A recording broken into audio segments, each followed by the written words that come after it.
dito. May clearing po tayo kasi ngayon dito sa barangay San Antonio. Kasama po yung barangay. Tapos ito po, nabutan natin. Nasa wrong corner po. Nakabitan na po sir eh. Ano, makapag-cooperate naman po tayo sa ano, para masali. Huwag naman ako itowing. Natowing na po ako. Nagbayad ako 7,000 sa Tumana. Hindi po. Ticket na lang po.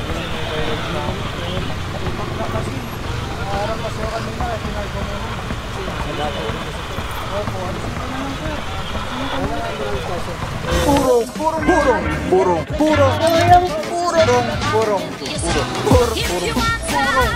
Pagmamahal, purong pagmamahal, purong pagmamahal.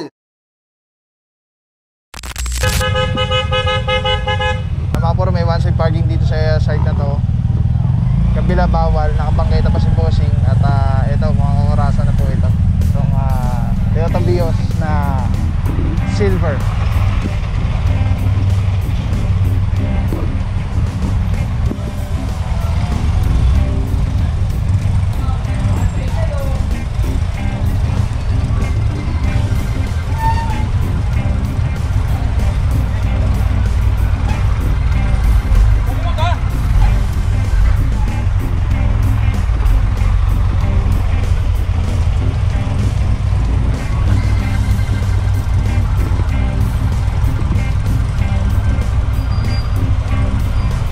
Puro may driver na lumabas, pipikita na lang po. Diretso pa tayo.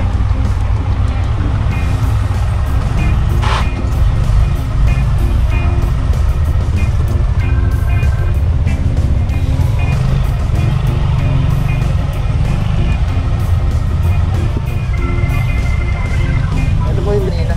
Nakakuha na po.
Another one, reklamo, taxi. Naka-jack pa, tapos flat na yung gulong niya.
Ay mga puro, Fernando Po Jr. Fernando Po Jr. Avenue. At may naabutan tayo dito, nakabangketa yung sasakyan ni Bossing. Ay mga puro, may driver na, tipita na lang po ito. Wait boy, Camilo. Sino pwede manikit dito?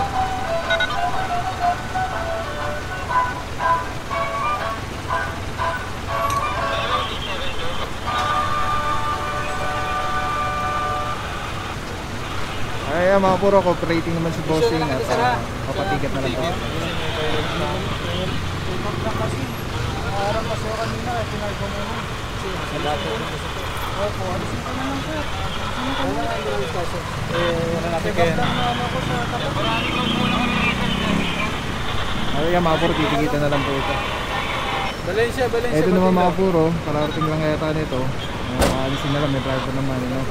Matitigitan din po siya. Alright, let's go guys.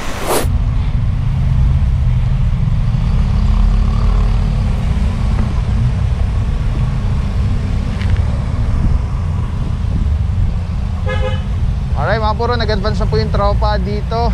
Alamin natin kung anong street ito. So from West Riverside, ito currently itong tinatahak natin West Riverside. And then dito tayo sa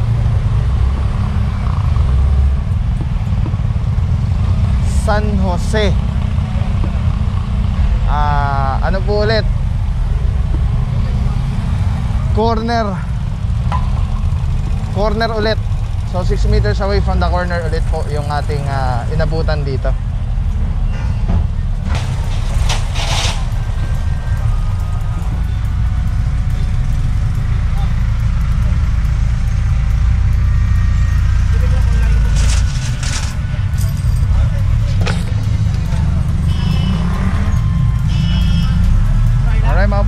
Kanto, 6 meters away from the corner. At naorasan na po ito. Late tayong dumating dito sa area. So meron silang one side parking dito sa side na yan. Tama naman. Makita nyo, yun yung dilaw na linya. Wala na sa linya tong isa. Dahil nga po, corner ano na po ito. Dahil nga po, corner ano na to. Corner side na.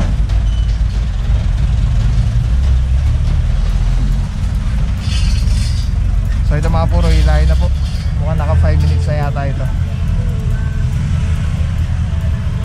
Dami pa namang space doon, no? Bakit di na lang doon nilagay? Siguro merong nakapark nung ano kanina, tas malis na. Ito lang naabutan natin.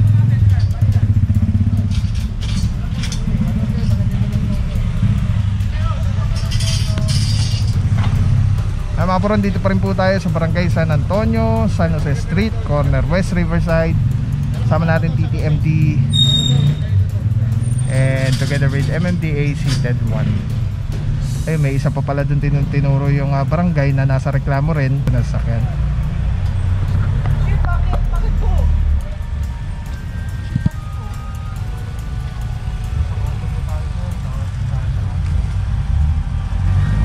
Nahuhuli ko lang ko last month. Hindi po natin. Nagtunong ang bahay ko sa 107. Nilagay ko na nga ako rito. May clearing po tayo kasi ngayon dito sa Barangay San Antonio. Kasama po yung barangay. Tapos ito po, nabutan natin. Nasa wrong corner po.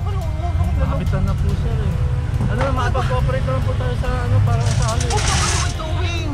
Natuwing na po ako. Nagbayad ako 7,000 sa Tumana. Hindi po Naku pa, wala lang ako babayad. Tinabi ko na ko eh.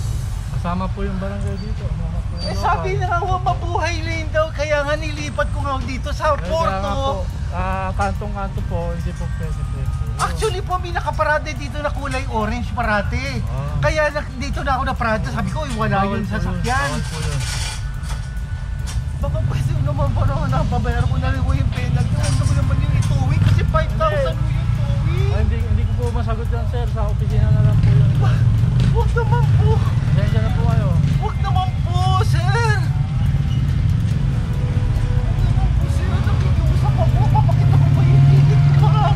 Sensya na po kayo. Tsaka kami po, hindi lang po kami ang nagdidesisyon. Kasama po tayo ng local na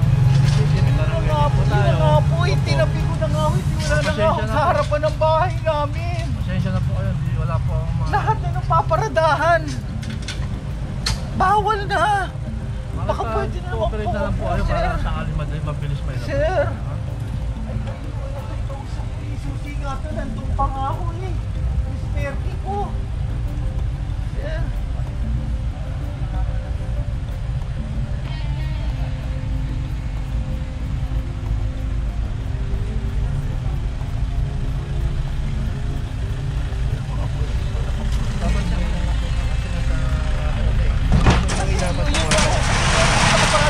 Akala ko naman ho, pwede ho dito. Nakita nyo sir, pag may mga papasok, delikado pa rin po.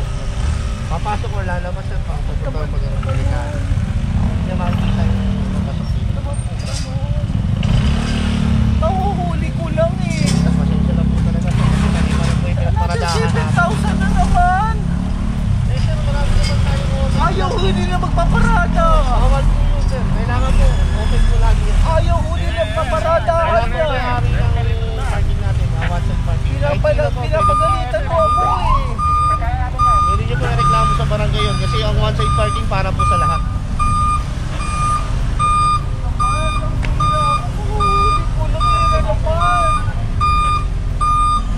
Corner na po kasi talaga sa delikado po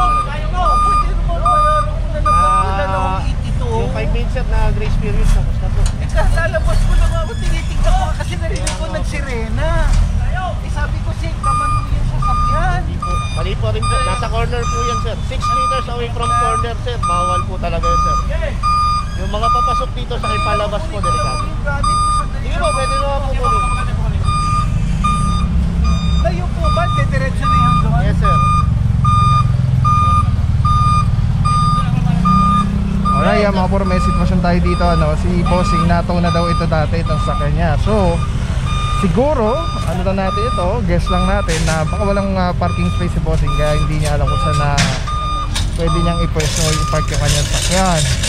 Yun nga po, tulad na laging sinasuggest sa comment section natin is, bago po bumili ng sasakyan at magmay-ari ng sasakyan, kotse, SUV, pick-up, motorsiklo, kailangan meron po kayong designated parking area. Yung tamang parkingan po. Kasi po kayo rin po magkakaproblema pag wala po kayong parkingan. Kasi araw-araw na may magre-reklamo po sa area nyo, araw-araw po kayong ma-operate, madalas kayong ma-tow. Nako, sakit po sa bulsa niyan. Tulad na narinig natin, last time na natow daw si na Bossing, 7,000 yung binayaran niya. So masakit-sakit talaga yun. Tapos last month lang daw siya natowing. Kaya nga po, pag natow na, kailangan gawa na ng paraan. Ito nga, gumawa ng paraan si Bossing. Pinark niya dito sa area na to, which is may one side parking. Kaya lang, bawal naman itong corner. Makita nyo yung linya, hanggang dito lang. Kasi nga po, ito 6 meters away from the corner, bawal na rin po. Alright, yan, mukhang mag-cooperate na lang si Bossing. At pinaka best way na yan gagawin ni Boss is sumama na lang para pagdating po sa Tumahan Marikina, isettle yung dapat isettle, ma-release na rin po agad yung kanyang sakyan. Alright, let's go guys. At nag-advance na po yung team natin. Diretso po tayo doon, nandun yung team natin. Let's go. Alright guys, katulad mo ba ako na mahilig sa chips pero you want it to be always healthy? Puntahan nyo na si Johnny Jean Food Products sa Facebook. Meron silang kangkong chips and crispy spinach. Solid na solid to, lalo na pag nandun na Netflix kayo. Order na kayo guys, ang sarap.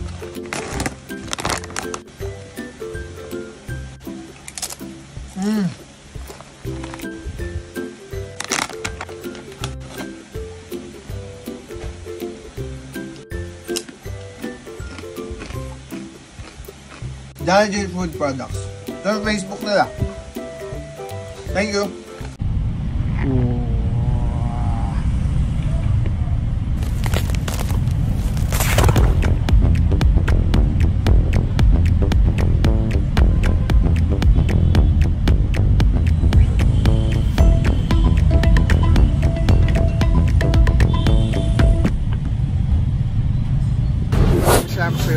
Walang papapaw. So thank you so much sa walang sakong support, tiwala wala akong masabi kundi thank you so much. Thank you sa Panginoon at ingat kayo palagi. Again, kung wala ako sa Papa Pauso, thank you so much. God bless you. Purong pagmamahal. Thank you so much. God bless.